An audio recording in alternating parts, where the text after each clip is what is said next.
Okay, let's start by installing MCreator.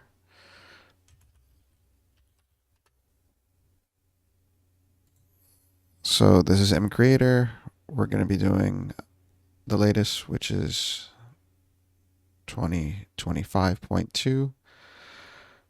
I'm doing this because I haven't seen like an updated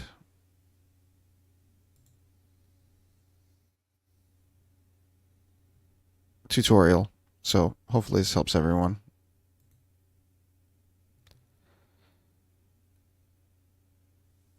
So you're going to need MCreator, you're going to need Forge, and you're going to need Minecraft Java. And I'll show you how to install all those. Let's do Forge.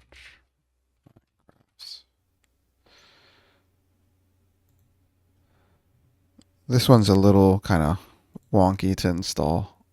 So you come up here, you hit skip, and then you'll get the jar file.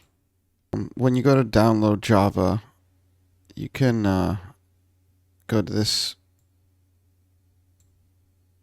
link, the Oracle Java Technologies download. You want to get the right version. I'm using Windows 11, so I'm going to do Windows. I've done the JDK 21. I'm going to try the 24. Okay, so, and then what I'm going to do is I'm going to install Java. Then I'm going to install Forge, and then I'll install MCreator. So you need Java for the Forge plugin to work.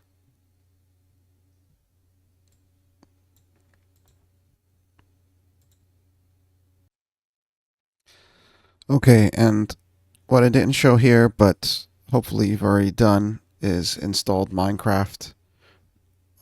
You can just search Minecraft Java Windows install. And this link right here, download Minecraft Java and Bedrock Edition. And you could download for Windows and go through the process, set it up. You'll have to have a license for this. If you don't have a license, you can go to the Microsoft Store, search for Minecraft Java, and you'll get Bedrock and the Java Edition. You can buy it directly from the store and then use the launcher to launch the game. Or once you have Minecraft, you can install Java, download the Forge plugin, and then we'll set up MCreator. So I'm going to install this this plugin, the Forge plugin. So just double click it. It should launch. You can see I have the Java icon because I installed Java. And you want to install a client version, not the server version for MCreator. Hit OK. It will automatically default to the right libraries for the default installation of Minecraft. And you can see Forge is specific to the version of Minecraft too.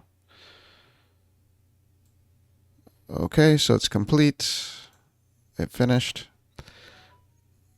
Now, if you launch Minecraft,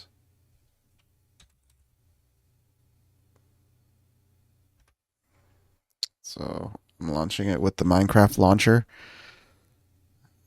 you should see on your screen that it'll say Forge on the bottom. You see this right here? Now it says Forge 1.21.8.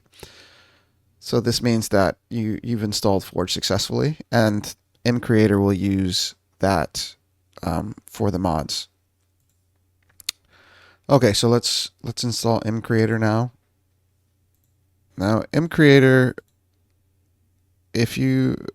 I would say the longest part about setting up MCreator is just setting up that initial workspace. Sometimes it takes anywhere between 15 or 10 to 20 minutes, depending on like for lower power kind of computers.